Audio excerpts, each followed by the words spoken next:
The first book covered the years 2006, going right back to well beyond 1980.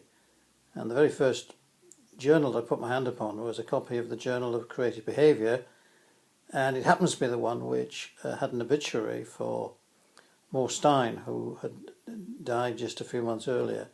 And Mo Stein's work on stimulating creativity was one of the most influential books in the research area in the early years of creativity research in America and the world.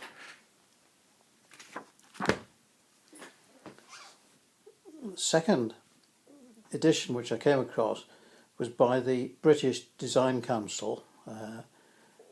I'm particularly interested in it because they've been pushing the link between creativity and design since 2006, and by some coincidence they've been working with the Manchester Business School to produce a special edition based on creativity and leadership last year in 2013.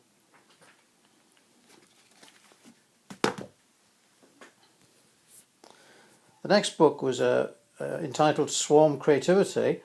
It had arrived on my desk to review it, and I must confess I don't think I ever did.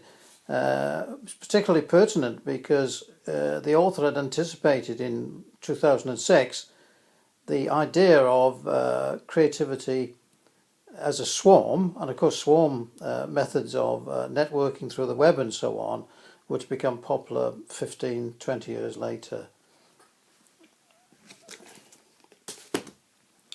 Then as we proceed deeper into the sort of archaeological layers of the book that I found, we come across two manuals from creativity programs at the Centre for Creative Leadership.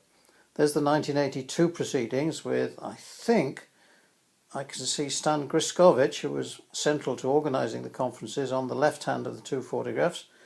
And if I work harder, I'm sure I can find the names of one or two other people in the front copies as well.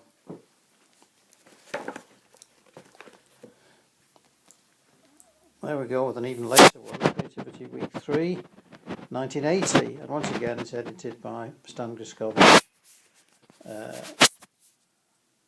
and it was held in the centre at Greensboro, North Carolina. And finally we come to a copy of the proceedings of the Third European Conference on Creativity and Innovation, dated 1981. In the 1980s, creativity and innovation was supported in Europe, particularly in Holland and in the UK, and then spreading to a range of different countries and eventually across the continents and linking up with colleagues in Asia and America. And this is one of the conferences that were held in Holland, in the Netherlands, and it brings back very fond memories of the time that a group of researchers were getting together and certainly for the first time in Europe studying the nature of creativity in theory and practice.